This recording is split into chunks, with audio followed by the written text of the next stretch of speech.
ایک ایسی خوفناک اور وحشی قوم جن کا خروج نسل انسانی کی تباہی ثابت ہوگی۔ اس قوم کی عورتیں جو 1000 بچوں کو جنم دینے کی صلاحیت رکھتی ہیں، ان کی تعداد اتنی زیادہ ہے کہ ایک انسان کے نسبت سینکڑوں میں موجود ہے۔ لیکن یہ قوم کہاں قید ہے؟ کیا انہیں کسی دوسرے سیارے پر قید کیا گیا ہے؟ کیا حضرت ذوالقرنین کا سفر ایک خلائی سفر تھا؟ ہم آج اس ویڈیو میں یاجوج ماجوج کے قرآنی واقعے کو جدید سائنس اور فلکیات کی روشنی میں پیش کریں گے۔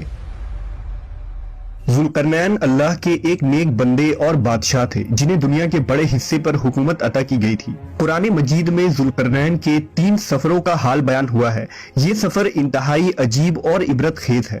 آپ کا پہلا سفر مغرب کے جانب تھا جس کا مقصد آب حیات کو تلاش کرنا تھا، لیکن آپ اس میں ناکام رہے۔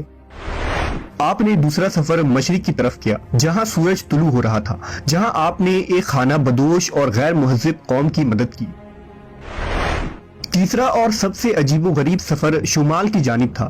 اس سفر کے دوران آپ ایک مقام پر پہنچے جس کا نام سدین یعنی 2 پہاڑوں کے درمیان کی جگہ تھی۔ یہاں ایک قوم آباد تھی جو ایسی زبان بولتی تھی جو سمجھ سے بالاتر تھی۔ ان لوگوں کے ساتھ آپ نے اشاروں میں بات کیا۔ یہاں کے لوگوں نے حضرت ذوالقرنین سے شکایت کی کہ پہاڑ کے اس جانب ایک قوم آباد ہے جس کا نام یاجوج و ماجوج ہے۔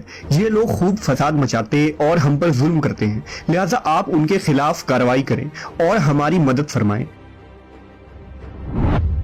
مورخین نے لکھا کہ یاجوج ماجوج حضرت نوح علیہ السلام کے تیسرے بیٹے یافس کی اولاد ہے۔ ان کی تعداد بہت زیادہ ہے۔ یہ لوگ سخت جنگجو اور وحشی لوگ ہیں۔ یہ جانوروں کی طرح زندگی گزارتے اور غاروں میں رہا کرتے ہیں اور بہار کے موسم میں نکل کر کھیتیاں اور سبزیاں کھا جاتے ہیں۔ یہ لوگ اس قدر جنگلی ہیں کہ آدمیوں، جنگلی جانوروں، سانپ، بچھو، گرگٹ اور ہر طرح کے حیوانات کو کھا جاتے ہیں۔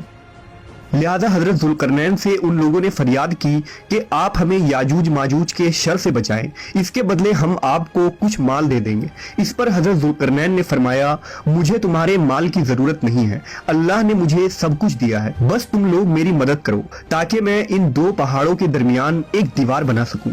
لہذا آپ نے وہاں زمین کھدوائی اور پگھلے ہوئے تانبے جمع کر اس پر لوہے کے تختے بنا دیے، ان کے درمیان لکڑی اور کوئلہ بھروا کر خوب آگ بھڑکائی۔ اس طرح یہ دیوار پہاڑ کے بلندی تک اونچی کر دی گئی۔ یہ دیوار نہایت ہی مضبوط اور مستحکم تھا۔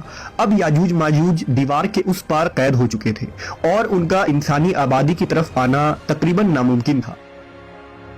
لوگوں نے حضرت ذوالقرنین کا شکر ادا کیا تو انہوں نے فرمایا، وقتی طور پر تو یہ دیوار یاجوج ماجوج سے تم لوگوں کو محفوظ رکھے گی، لیکن ہر چیز ایک دن ختم ہو جاتی ہے، لہٰذا یہ دیوار بھی ایک دن توڑ دی جائے گی اور یاجوج و ماجوج نکل آئیں گے۔ حدیث کے مطابق یاجوج و ماجوج روزانہ اس دیوار کو توڑتے ہیں اور دن بھر جب محنت کرتے کرتے اسے توڑنے کے قریب ہو جاتے ہیں تو ان کا سردار کہتا ہے کہ چلو باقی کو کل توڑیں گے۔ دوسرے دن جب وہ اسے توڑنے آتے ہیں تو اللہ کی قدرت سے یہ دیوار پھر سے مضبوط ہو جاتی ہے اور اپنی اصلی حالت میں لوٹ آتی ہے۔ لیکن جب اس دیوار کے ٹوٹنے کا وقت آ جائے گا تو ان میں سے ایک کہنے والا کہے گا، چلو اب اس دیوار کو انشاءاللہ کل توڑیں گے۔ ان لوگوں کے انشاءاللہ کہنے کی برکت سے دوسرے دن دیوار ٹوٹ جائے گی۔ یہ وقت قیامت کے قریب کا ہوگا۔ دیوار ٹوٹنے کے بعد یاجوج ماجوج نکل پڑیں گے اور زمین میں ہر طرف فتنہ و فساد مچائیں گے۔ چشموں اور تالابوں کا پانی پی جائیں گے، جانوروں اور درختوں کو کھا لیں گے اور زمین کے ہر بلندی اور وادیوں میں دوڑتے پھریں گے۔ یاجوج ماجوج کون ہیں اور وہ دیوار آج کہاں موجود ہے، اس کے متعلق ہر زمانے میں علماء و محققین کے الگ الگ رائے اور تعویلات موجود ہیں اور اس میں اختلاف کثیر ہے۔ پہلا نظریہ یہ ہے کہ تاتار اور منگول یاجوج و ماجوج تھے جو 11ویں صدی میں اسلامی ممالک پر حملہ آور ہوئے اور خوب تباہی مچائی۔ دوسری رائے یہ ہے کہ یورپی اور امریکی اقوام ہی یاجوج و ماجوج ہیں، کیونکہ عیسائی لٹریچر میں بھی انہیں گوگ اینڈ میگوگ کی نسل سے جوڑا گیا ہے جنہوں نے 18ویں صدی میں دنیا کے مختلف حصوں پر قبضہ کیا اور خوب لوٹ مار کی۔ تیسرا نظریہ یہ ہے کہ ترک قوم ہی یاجوج ماجوج کی اولاد ہیں جنہوں نے عہد وسطیٰ میں پورے وسط ایشیا پر اپنی حکومتیں قائم کی۔ لیکن اب سوال یہ اٹھتا ہے کہ وہ عظیم اور بلند دیوار کہاں ہے جو حضرت ذوالقرنین نے یاجوج ماجوج سے حفاظت کے لیے بنائی تھی۔ लिहाजा मुख्तलिफ ममालिक में पाए जाने वाले तारीखी दीवारों और दर्रों को याजूज माजूज के उस दीवार से जोड़ा जाता रहा है, जिनमें दीवार चीन, दीवार कफकाज, जर्मनी का दीवार बर्लिन और रूस का दर्रे दारियाल शामिल है। लेकिन ये तमाम दीवार इतने मजबूत नहीं है कि उन्हें तोड़ा ना जा सके, और ना ही ये लोहे और तांबे पिलाए दीवार हैं। लिहाजा ये तमाम तावीलात भी फासिद करार पाते हैं और ये दीवार जुल्करनैन के साख्त बनावट पर इतलाक नहीं की जा सकती। जदीद उलमा और मुहक्किकीन ने याजूज माजूज के मुतालिक एक साइंसी नजरिया पेश किया है जो काबिले गौर है। इस नजरिए के मुताबिक हजरत जुल्करनैन इंसान नहीं बल्कि एक फरिश्ते थे। जैसा कि रिवायतों में आता है कि एक दफा हजरत अली ने एक शख्स को ये कहते हुए सुना कि ओ जुल्करनैन, जिस पर आपने उसे गुस्से में फरमाया, पैगंबरों के नाम पर अपने नाम रखना तुम लोगों के लिए काफी नहीं, जो अब एक दूसरे को फरिश्तों के नामों से पुकार रहे हो। इस रिवायत से ये साफ होता है कि हजरत जुल्करनैन अलेक्जेंडर द ग्रेट या साइरस नहीं, जैसा कि कुछ लोग उसे इन दुनियावी बादशाहों से जोड़ते हैं, बल्कि वो एक फरिश्ते थे जो एक मखसूस काम के लिए मुकर्रर किए गए थे। सूरह कहफ की आयतों में लिखा है कि बेशक हमने उसे यानी जुल्करनैन को जमीन पर हुक्मरानी दी थी और हमने उसे हर चीज समझने के लिए एक रास्ता दिया, तो वो एक रास्ते पर रवाना हुआ। इन आयात में लफ्ज सबबा को मुहक्किकीन ने आसमान पर जाने का रास्ता करार दिया है, जिस रास्ते पर चलकर जुल्करनैन आसमानों पर गए थे। हजरत जुल्करनैन एक ऐसी मकाम पर पहुंचे थे जहां सूरज काले पानी में डूब रहा था,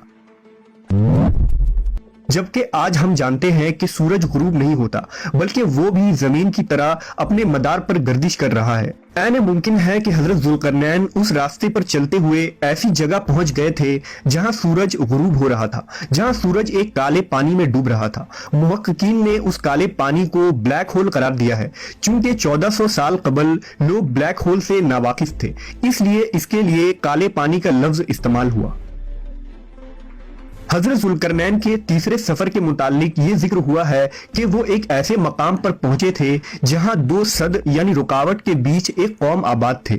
अब उन दो सद के माने कदीम मुवर्रिखीन ने पहाड़ लिखा है, लेकिन जदीद ताबीर में उसे पहाड़ नहीं बल्कि नेब्यूला करार दिया जाता है, क्योंकि फल्कियात में सद के माने किसी गैलेक्सी के गैस और गर्द गुब्बार का खत्ता होता है। यानी तीसरे सफर में हजरत जुल्करनैन एक नेब्यूला के दहाने पर पहुंच गए। ऐने मुमकिन है कि वहां आबाद लोग कोई इंसानी मखलूक नहीं बल्कि खिलाई मखलूक यानी एलियंस हो, जिन्होंने हजरत जुल्करनैन से ये दरखास्त की कि वो एक बैरियर बना दे ताकि वो याजूज माजूज से महफूज हो जाएं। जिसकी दलील ये है कि इस आयत में लफ्ज अर्द जिक्र हुआ है, जिसके माने सिर्फ जमीन नहीं बल्कि कायनात में मौजूद मुख्तलिफ सैयारे भी होते हैं। कुरान मजीद में मुख्तलिफ मकामात पर 7 आसमानों और जमीनों का जिक्र हुआ है, लिहाजा यहाँ अर्ज से मुराद हमारी जमीन नहीं बल्कि इस कायनात की दूसरी जमीन है जहाँ इंसान नहीं बल्कि खिलाई मखलूक आबाद है। अल्लाह ने हजरत जुल्करनैन पर खास रहम करम फरमाया था और उस वक्त जदीद टेक्नोलॉजी के गैर मौजूदगी के बावजूद उन्होंने ऐसा सद यानी बैरियर बना दिया जो एटमॉस्फेरिक गैस पर मुश्तमिल था और ये लोहे और तांबे के पिघलने की वजह से वजूद में आया था। इस बैरियर ने उस सैयारे के गिर्द एक दीवार बना दी जिस पर याजूज माजूज आबाद थे और इस तरह वो उस सैयारे में कैद हो गए। ये कोई नया नजरिया नहीं जो सिर्फ आज के जदीद साइंसी इल्म के मुताबिक बनाया गया है, बल्कि इससे मिलता जुलता नजरिया सहाबा इकराम का भी था। मसलन हजरत काब बिन अहबार ने यह दावा किया था कि जुल्करनैन ने अपना घोड़ा एक सितारा से बांधा था, जिस पर हजरत माविया ने उन्हें ऐसी बात करने से मना फरमाया था क्योंकि अभी लोग ऐसी बातों को समझने के काबिल नहीं हुए थे। इसी तरह हजरत अली ने फरमाया था कि अल्लाह ने बादलों को हुक्म दिया कि वो जुल्करनैन को जहां चाहे वहां ले जाएं। मुख्तसर ये कि जुल्करनैन का ये सफर न सिर्फ एक खिलाई सफर यानी स्पेस ट्रैवल था बल्कि ये वक्त में भी एक सफर था। आज साइंस का यही नजरिया है कि इस तरह के पोर्टल्स हो सकते हैं जिसके जरिया हम न सिर्फ खिला के दूसरे हिस्से में सफर कर सकते हैं बल्कि वक्त में भी सफर मुमकिन है।